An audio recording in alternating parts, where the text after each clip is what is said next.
How can we make the world better? By making ourselves better. The Dr. Joe Show explores how you can make positive personal change by using his groundbreaking and highly effective I Am approach to understand who we are and why we do what we do. Your small changes can have big effects. Join us now for the Dr. Joe Show with Mark Stiles of Stiles Law and your host, Dr. Joe Schrand. Hey there. Here we are. It's the Dr. Joe Show. Live. Broadcast House. WATD 95.9, your South Shore. Everything. Everything. Not missing a thing. They got it all here. It's incredible. And it's such a remarkable opportunity to be able to broadcast live from right here every Thursday. It is. It's great. You know? And, it's such an important asset to this community, too, because, there's virtually no newspapers anymore. That's right. How do you get your news? I know. For 95.9, dial it up. Yep. Larry the legend on the wheels of steel. Yeah, Larry who's like running the show here. He is. No, but it's so true. We don't get newspapers anymore. So how are you meant to get the news? And the news that we get can be so varied depending on the source. Yeah, it's right? Opinion. It's not news.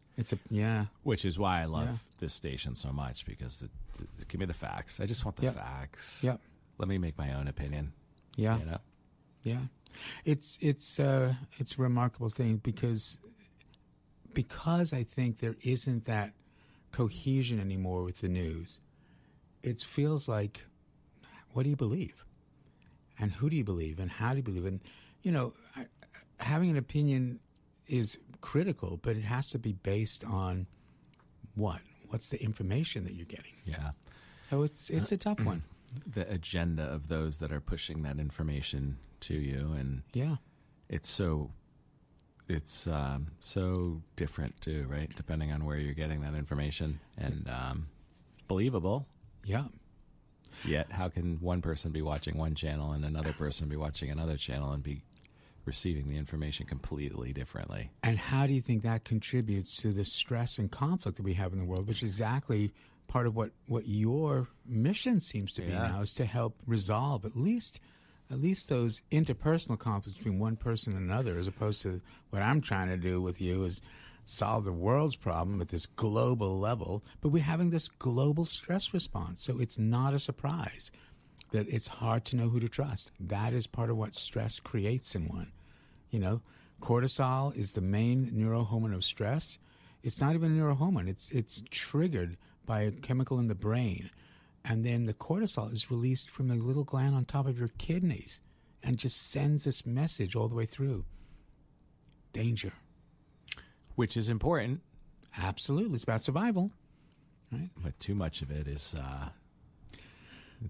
painful. It doesn't just make you enough. I got to go take a nap. I know. But, is it taking a nap or is it hiding? I need to go and same thing, right? Flight. I need to just shut down. Or freeze. And freeze, right?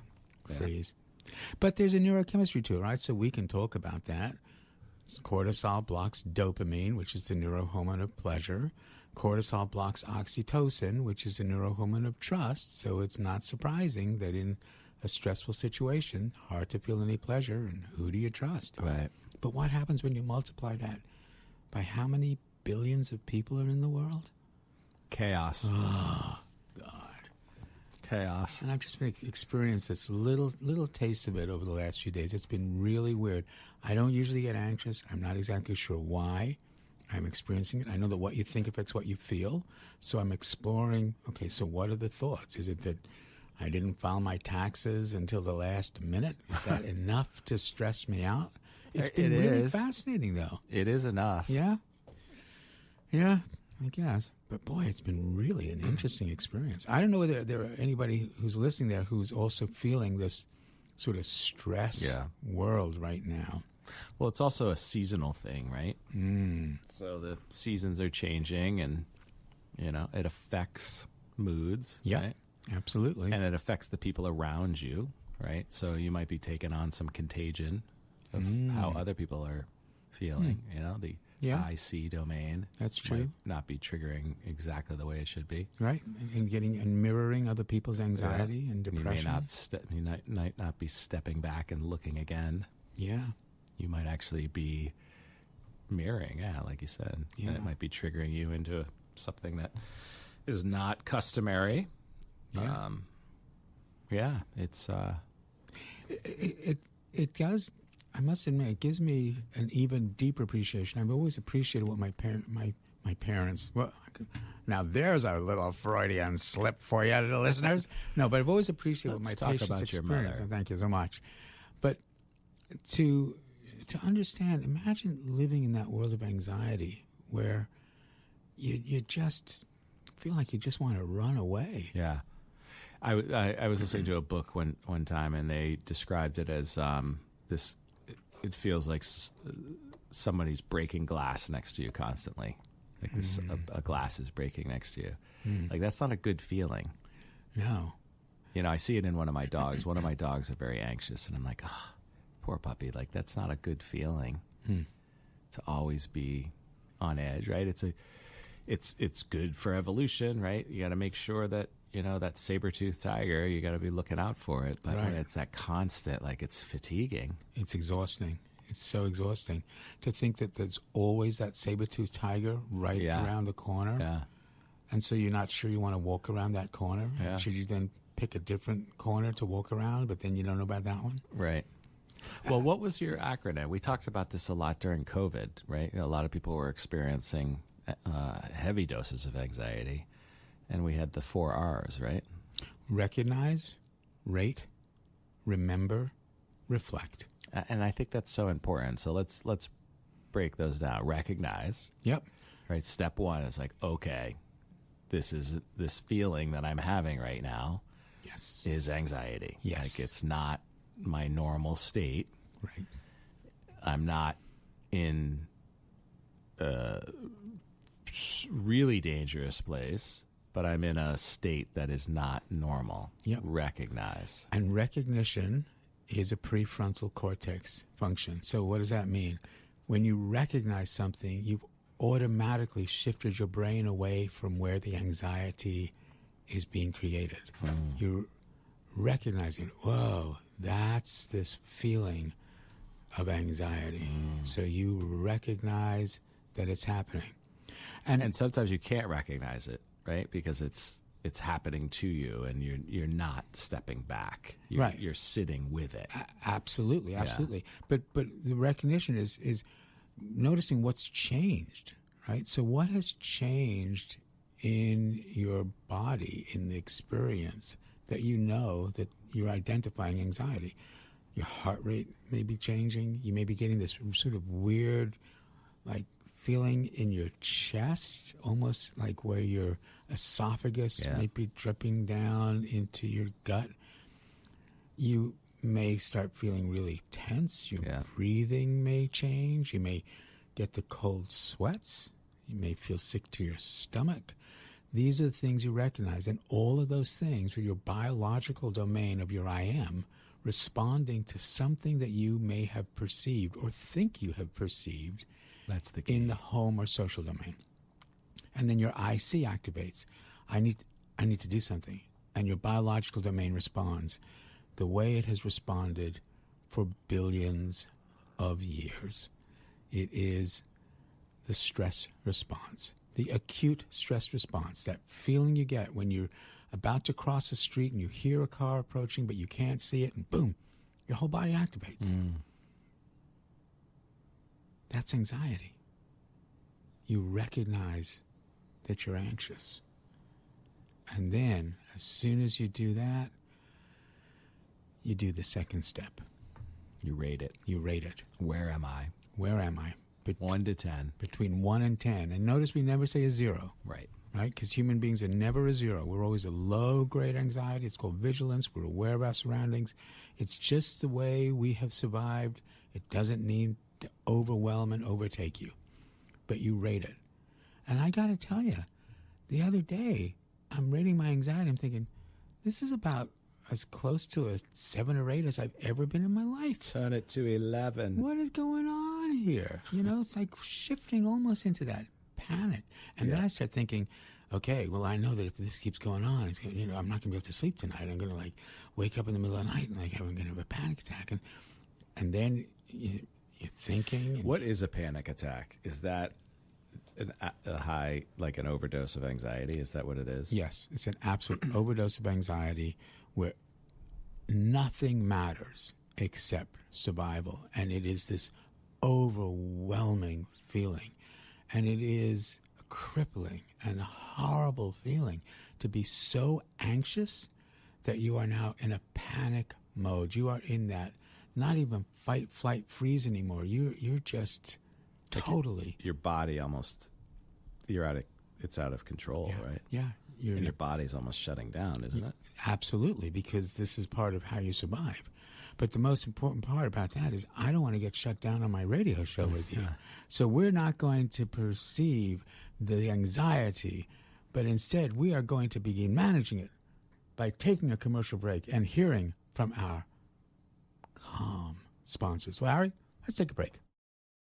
Hey folks, thank you for listening to the Dr. Joe Show. We've been investigating whether or not we want to bring sponsors into our podcast. What are your thoughts? Do you know somebody who might be a good partner with the Dr. Joe Show, who may want to align their product or service with the Dr. Joe Show? Think about it.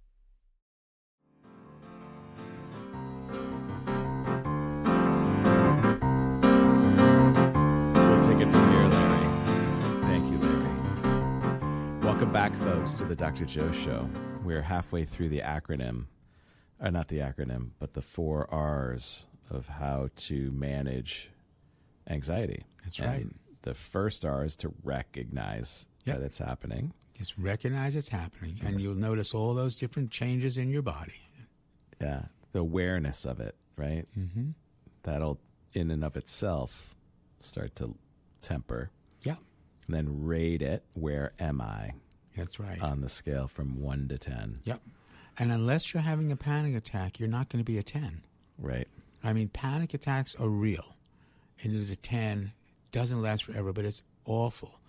But even if you're at a 9, you can say, well, at least I'm not a 10. And how do I get to an 8? And how do I get to an 8? And that's that third R, which is remember, right? So let's think about this. Recognize is shifting your brain to the thinking part. Rating is still a thinking part. Okay, because you're now having to compare sets of data, sets of information, all right? Where am I on my own personal anxiety scale between 1 and 10? And 10 is panic. Yeah. And again, no one is a 0. We're always this low grade. It's vigilance. It's cool. It's how we survive. And then you remember. And what you remember is that your anxiety has always gotten less. It might never be less than a 1, but it hasn't stayed at a 10. Remembering is shifting your brain back to where that anxiety is living. Because anxiety is part of memory. It's a limbic function. It has to do with being able to remember things in your world so that if there's a shift and a change, you can respond accordingly. The animal that wasn't aware that that bush in back of them was rustling, and remember that the last time it rustled could have been a saber-tooth tiger, the animal that didn't do that was eaten by the saber-tooth tiger. Right. So remembering it gets less is arguably one of the most difficult steps to take, because in the moment it doesn't feel any less. In that moment, that anxiety feels like it's going to overwhelm you, and all you want to do is run and hide. Yeah. And you want to run and hide from the anxiety as well. But then you reflect, and that's the 4th R. And that combines both, because reflection is now comparing, well, what was I thinking that made me anxious to begin with? Right. And that can be hard, Because sometimes those memories are so quick. Sometimes that thought is so fast. You don't even realize it's happening. You're not aware of what the trigger may have been for that anxiety. But you take your time. And you give yourself those moments to reflect. What was I thinking to begin with? Because what you think affects what you feel. And biologically, at that point, deep breaths, in through the nose, out through the mouth. Yep, that's right. And you can get that feeling of calm when you take those deep breaths. It's actually the relaxation response that George Benson figured out decades ago. He was a remarkable. I think he was a cardiologist, right? And he noticed. I thought he played the different saxophone. Different Benson. Yeah. I think that may have been. Was that Herb? No, I don't know. George Benson. Yeah, I think he played the trumpet, maybe. Maybe, but this was a different one. Okay. I assure you. Okay. And he recognized that his patient's blood pressure was more elevated at the beginning of their sessions than at the end. Yeah. And he began to realize that something was going on in his patient where what they were thinking was affecting the way they were feeling. He was not a psychiatrist, right? And he developed this breathing technique. At least whether he developed it, I'm sure it's been around for thousands and thousands of years, but he began to research it. And what they found was that deep breathing increases a gas in your body called nitrous oxide. Nitrous oxide. For those of you who may have been to a dentist and got gas to calm down, that's what you were getting. You were getting nitrous oxide, laughing gas. There used to be a whole fad. Remember, there was these things called poppers. I used to have patients who would take these metal cassettes, and they were full of nitrous oxide. Whippets, that's it. Whippets. Yeah, whip it good. Yeah. Again, biological domain. You change the environment of the cells, you change your response. You create this nitrous oxide, this calming experience, and it slowly dissipates and decreases that stress response. There's a Stanford professor and does a podcast, Andrew Huberman, the Huberman Labs, and he talks about a breathing technique that you can use very quickly to help regulate. And I've used it many times, actually, going into a situation to just reset. And it's you breathe in through your nose, where you think you're complete, and then you pull in one last, and then out through the mouth. Yes. And it is fascinating because, you're going into maybe a board meeting, or you're going into a room full of people, and you simply want a quick reset. It's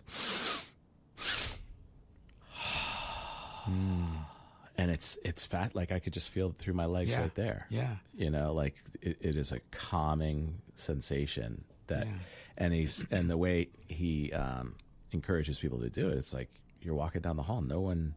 It's not like you're doing a breathing technique. Nobody sees what you're doing. Right. And yet it is so effective. Yeah. So it's...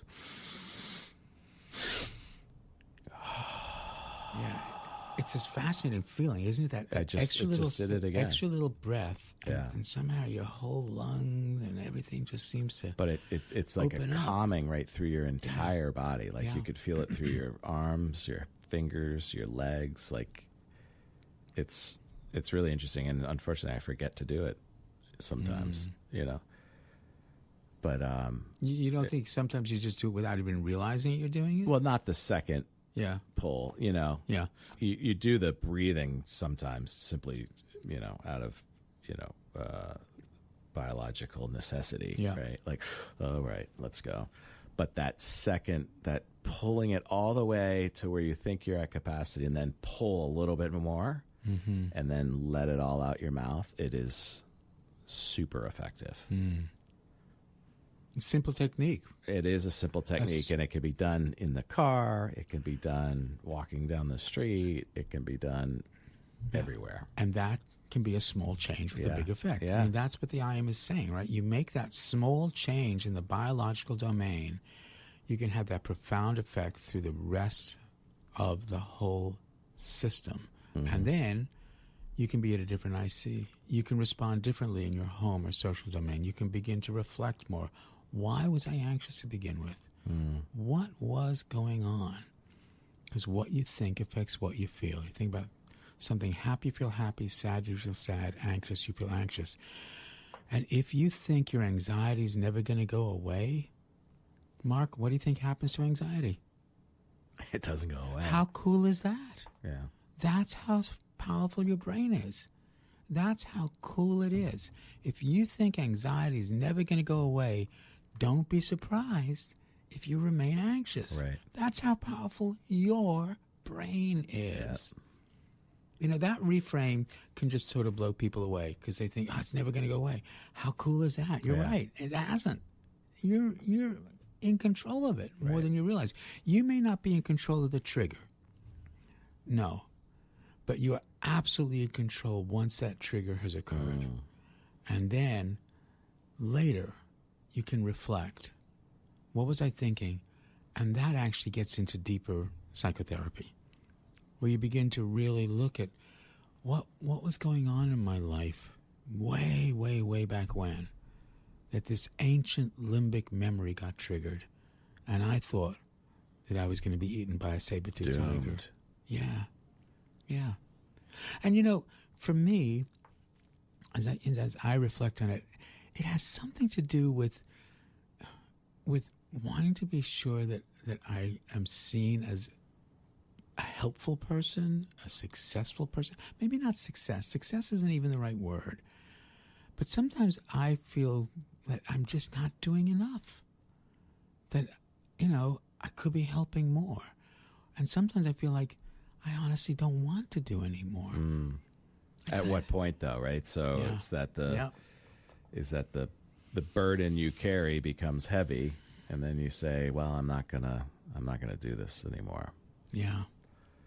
So you're carrying a heavy load when you think you're Dr. Joe, you're not doing enough to help people. Like, that's a heavy load. It becomes tiring. Yeah. And it sort of feels like selfish to even think that I should be doing more and don't want to do more. You know, it gets into this really weird sort of spiraling thing. It's totally spiraling. You know? Yeah. I wonder if any of the listeners can relate to that. I wonder. I think maybe, because I think that there may be sort of this Very universal, global concern, right? That's our IC domain at play. That's theory of mind. Do you see me as valuable? And what will happen to me if you don't? So do I keep trying to make you see me as valuable? Or do I just retreat and say, I just can't? That's really interesting. Well, it comes down to, you know, purpose also, right? Yeah. Right? Am I doing what I'm supposed to be doing? Yeah. Am I enough? Am I doing enough? Yeah. Which is different, I think, than imposter syndrome, which we can talk about at some point as well. Because this really has to do, I think, with wondering what is the purpose? Right. Why am I here? Why am I here? And I don't think we would wonder about it if we didn't care. You know, we care that we want to do the right thing. Well, we only got one go at it. You know, we don't want to waste it. You know? What was that guest of ours? Life is short, but it's the longest thing you'll do. Yeah. You know? And, you know, each episode and each part of our show is short, but it's not the longest thing we'll do. But we can't keep doing it without listening to our sponsors. So with that in mind, let's take a commercial break and hear from those people who reduce our anxiety on a regular basis. Hey, folks, welcome back. So any thoughts? Do you listen to other podcasts? Do you see how they do the sponsors? Is there a way that they're utilizing sponsors that you enjoy or you don't enjoy? I listen to Smartless, and I really enjoy how the co-hosts share the voiceover for the product or service. It's really funny for the most part, but it's unique. It's them really endorsing. Does that work? What do you think?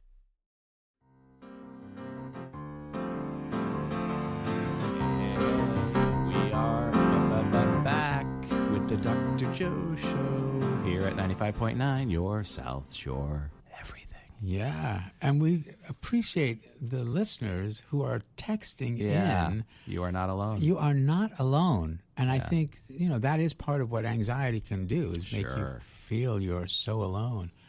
But, can we, is it okay if we just read that one, Mark? Well, I don't know how to scroll. Scroll back up there. But it says they just tried the breathing technique, absolutely helped. Thanks, Mark and Dr. Joe. Longtime listener, longtime South Shore lover. Just recently bumped into Mark Stiles.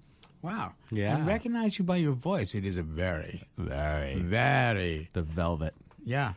But it's really interesting, though, that, thank you for texting in. And hopefully you utilize that breathing technique, in your daily, because it does help. It absolutely helps. And more importantly, you are not alone. You are not alone. Like, that anxiety tends to make you feel that way, though, doesn't it? It really does, because you have to survive. So that's what the flight response is. I'm going to run away from whatever the predator may be, so that they aren't going to be hurting you.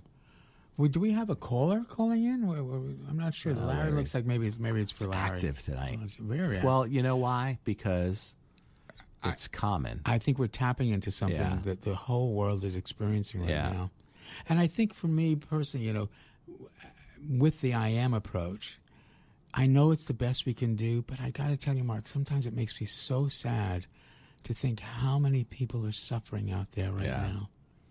How many people are suffering. And, I mean, one of my colleagues, wrote a book, You're Not Alone. And you're not. You are not alone. We are together in this. And that's an important thing to remember. It's important to remember, but it's going to be challenging if you're blocking oxytocin. I mean, just think about that. You're not alone, but who can you trust? And that's part of the biological domain. So you can step back and go, wait a second. I'm not living in an entire world where I can trust no one. There will always be at least that one person, if not more. And I believe there are communities after communities after communities that will help you and thereby help themselves as well. Community is so important, isn't it? It is, I know. So did I tell you the opportunity I had last night? No. What happened last night? I was asked to moderate an amazing conversation. I don't know if you or the listener saw the Netflix docuseries called Trial 4. No. It was about this 19-year-old boy who was falsely accused of murdering a police officer in Boston, Massachusetts, and spent 22 years in jail. Oh, my goodness. And he was exonerated thanks to his relentless bulldog attorney, Rose Scapicchio, who I was totally impressed by, like, unbelievable. But he created an exoneree network after he got out. And, because community, right? Because these people who dealt with the same thing that nobody else can relate to. And, it's so purposeful for him, obviously, because he's helping others. But how important is it to have that community, right? So back to feeling anxious, you feel alone. You feel like you're on an island, and yet pick up the phone and help someone else, right? Isn't that the other strategy you've asked people to implement when you're feeling anxious? Pick up the phone and help somebody else through their anxiety, and thus it will help you through yours. I absolutely believe that. It's in the Manage Your Stress book. I think the best way to manage your stress is to help somebody else manage theirs. Yeah. right? Because Makes then sense. you become a benefactor, and benefactors are highly prized and valued in our society. You get to help them. It's the same with Drug Story Theater, right? Contribute to society to help with your sobriety. Yeah. Giving back. But there is that challenge to believe in yourself that you have something to give. And everybody has something to give. I assure every listener, you are valuable. And every time you share that, every time you remind someone of their value, you increase your own. I know you guys have heard me say this over and over again, but it is true. And you all know it's true because you've done it yourselves. You may have done a simple thing as opening the door for somebody whose arms were full of shopping bags. And you open that door and they thanked you. Because you reminded they're valuable. They don't have to struggle on this on their own. Now you amplify that up to anxiety. How do you help yourself with that anxiety? You can help others with theirs. But it is challenging because you may not believe that you have anything either to offer, or you may think the only thing I must do is escape. But if you don't think you can manage anxiety, we've talked about it. Anxiety is going to increase. Right. You know? Right. And sometimes simply sharing vulnerably with that other person is enough for them to realize, okay, I'm not alone. Yeah. And then, of course, being vulnerable, I truly believe is the superpower. I agree. But boy, it's tough to... Oh, yeah. Especially if you're not feeling right? Yeah. It's the last thing you want to be is more vulnerable. You're already anxious and feeling exposed, but yet it takes it down. It does. But that challenge of who can you trust? Yeah. You know, it makes me think of Sophie, because Sophie just put out the cybersecurity thing that she's doing. Do you know about this from Arizona State? So she got commissioned by Arizona State to basically do a cybersecurity training program. And she's used her theater skills and Science with Sophie skills to put this together. But she retained all the licensure to it. I'll send you the trailer. It's on LinkedIn now.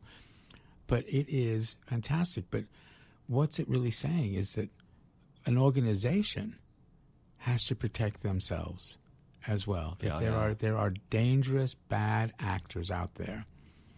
But here's a way that you can train your staff of how to recognize it and manage it without having to go through this, honestly, what some are incredibly boring cybersecurity trainings that are like just, people just tune out. So I highly recommend it, folks. And again, it continues our discussion because an entire corporation can be anxious. Sure. That their value will be compromised if someone breaks in and hacks in to their database. That's the world we're living in. We're living in a world where at every moment something can happen that's bad, but at any and every moment something can happen that's really good. You control no one, you influence everyone. You get to be that person who can change that world, that small change that can have such a big effect. And that's what we're trying to do with the IM, is get people to recognize you're okay. You don't have to keep judging yourself. Judge myself all the time, though. Yeah. And That's then human nature. It's human nature. But you have to recognize it. Yep. And then do something. What's going on with Josie? Josie's on a vacation far away. Yeah? What's happening? Remember that song? I do. That was for the Gen Xers out there. Yeah, it's good. It was karaoke night, baby. Yes. Yeah. It's good. It's actually really good. Thank you for asking. We finished up phase 1 of our experiment. We had a bunch of so-called subject matter experts. So we brought together 30 people, mediators, litigators, also known as little alligators, litigators. Nice. I like that. That's what my my voice to text used to say whenever we needed to refer out to a litigation attorney, we need a litigator, and my phone thought I was saying little alligator. I love it. Isn't it great? It's great. What kind of shoes do they wear? Well, I don't know, Crocs. but yeah, sorry. okay. Yeah, yeah, okay. But the visual is great because it is. It's great. like nobody That wants. is really good. Nobody wants a little alligator That's so good. unless you need a little alligator. Educators, therapists, strategic coaches, they were all there to help test it. And we went through a testing platform, and then we had a wrap-up meeting with all sorts of critical feedback, and it was really helpful. So now back to the lab to take a lot of that as well as all of the feedback we've internally created and building the next version. And that next experiment is to have real individuals who are experiencing conflict to test the system, because we were asking these professionals who are in professions that deal with conflict to play all sides of it. So there's an A-B, right? So there's the two parties, and then there's the observer. So they were playing all three parties, and it's hard because I played with it a lot too, and you forget whose side you're on and what emotion you're supposed to be doing. So it's it's not a perfect test, which is why we're seeking folks to test it with real conflicts, and that's going to launch just short of a month from now. So we're really excited about it. I had a couple of really interesting calls and conversations with people who I think are going to align with what we're doing. So it's exciting. It's I'm really inspired by it. I really think it's going to have tremendous impact. And I think our mission is critical, which is resolving conflict for humanity. And I think this tool is going to help that. And I really believe that by using the tool, it's gonna become a training mechanism to help us understand the EQ part of it. Like the next time you are in a situation, if you've already utilized the tool 3, 4, 5 times, you're gonna identify the situation and you're gonna react differently, and that becomes an evolutionary tool. Yeah. So we're really excited about it. It's frightening to be in the middle of a startup and the unknown and all of that. What's frightening about it? Well, is it gonna work? Is it gonna work? Are people gonna embrace it? Is it, I mean, we're betting on it bigly. Yeah. And, all in, as they say.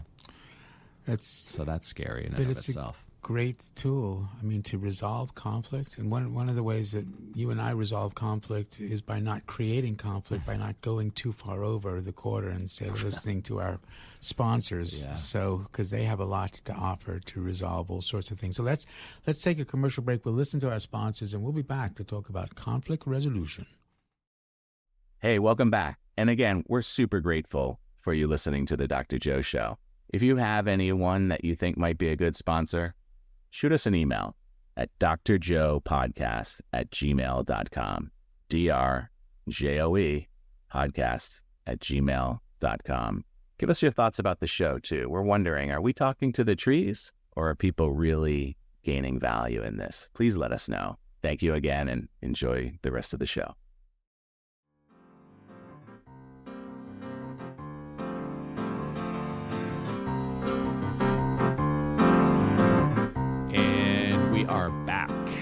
With the Dr. Joe Show right here on WATD 95.9, your and my South Shore everything.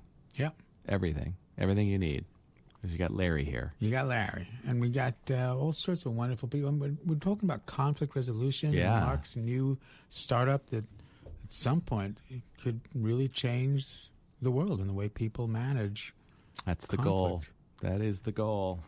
Can we do with less conflict? I think so. I absolutely believe so. No one really likes conflict. It doesn't feel great to have that abundance of cortisone going. Right. Drop the gloves, let's go. Right. But there are people who do like to fight, though.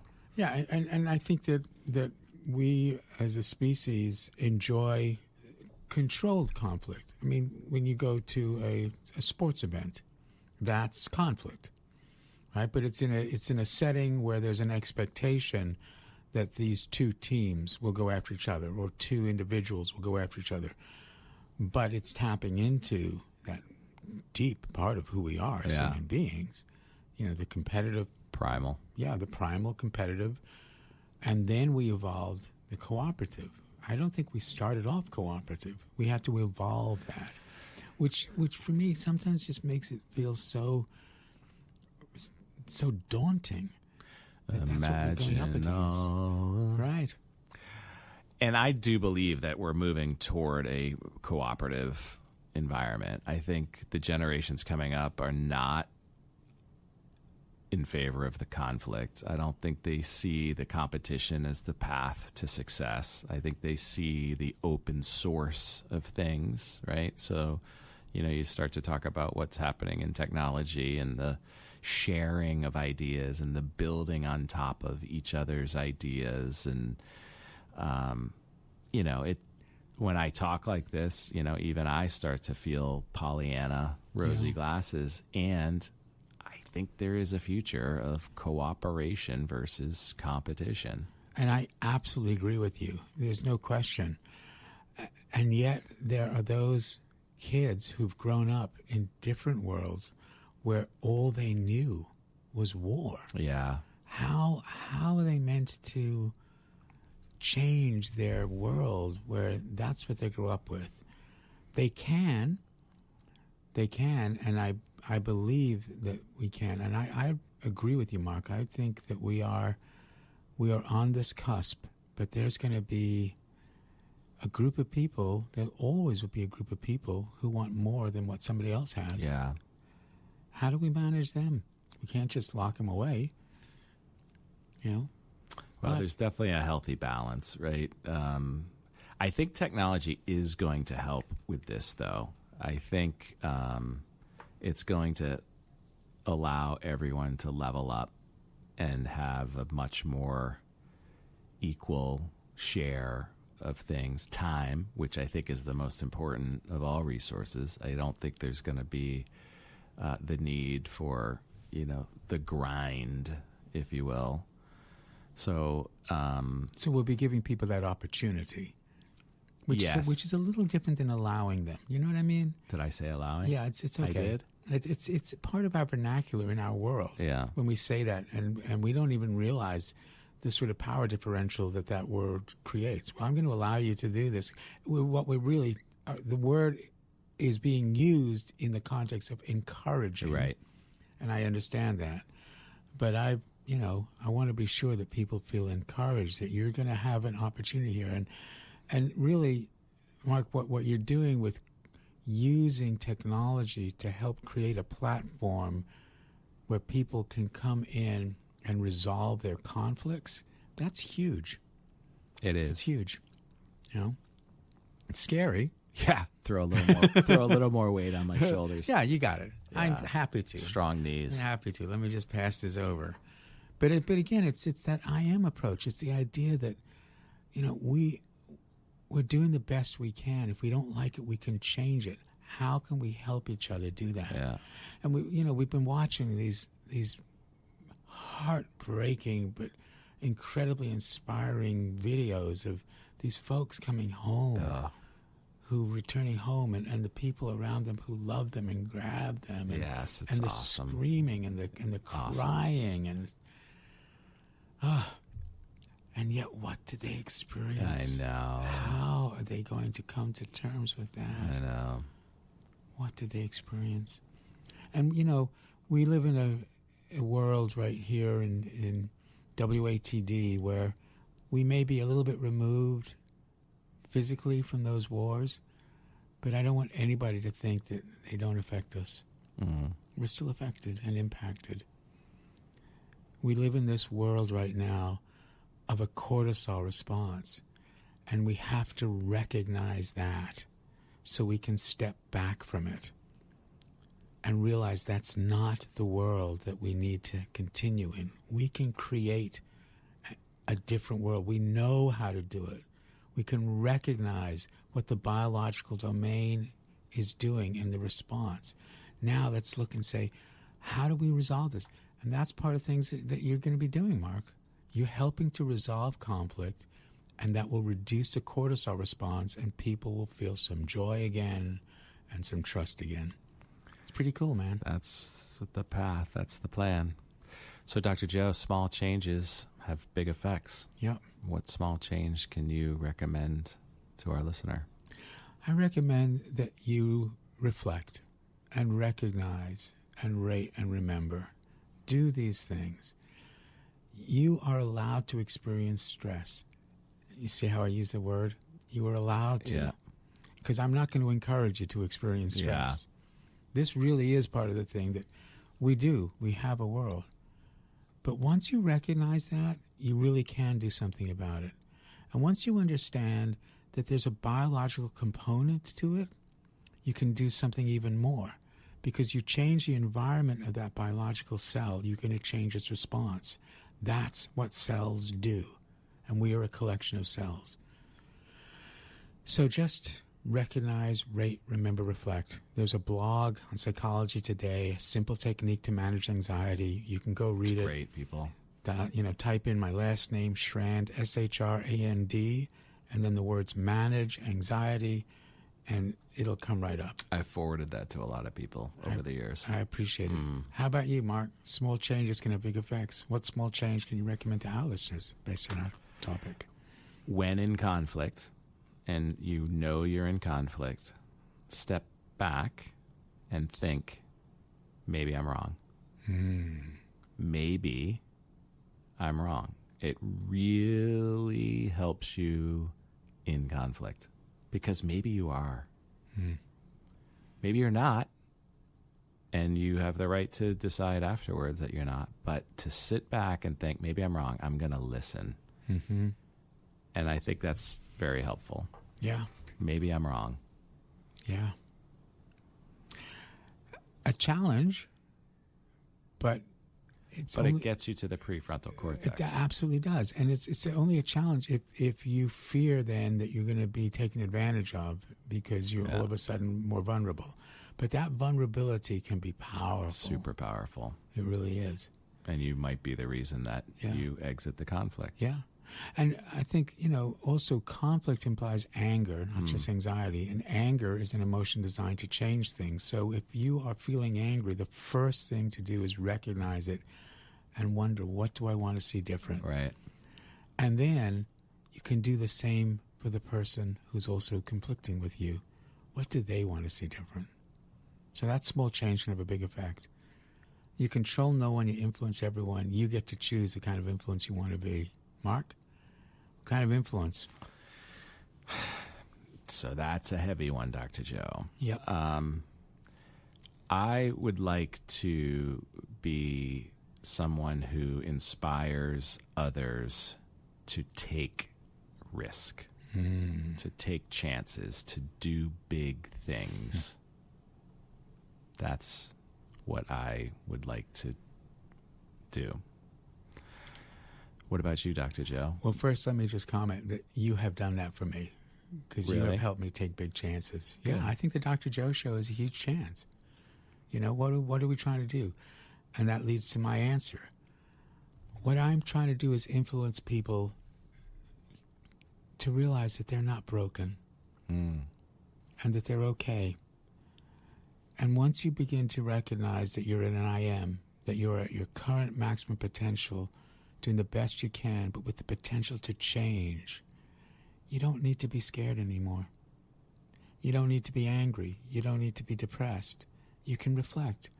Okay, so what's going on in my 4 domains that this is the best I can do right now? My home, my social, my IC, my biological domain. What small change can I now make? And what kind of influence do I want to be? So that's what I'm trying to do. And I know it can be grandiose, but I really believe we can change the world. I believe that we can look at the stress response that we're having, the anger we're having, and we can do something about it because I don't think anybody likes it. No. And that means we all have the same thing in common. Yep. We don't want to be that. Yep. So we'll do it. Let's do it. Thanks, folks. Mark, thank you very much, Thank as you, always. sir. Have a Larry. great week, everybody. Bye, everyone. Did he do it for love? Did he do it for fear?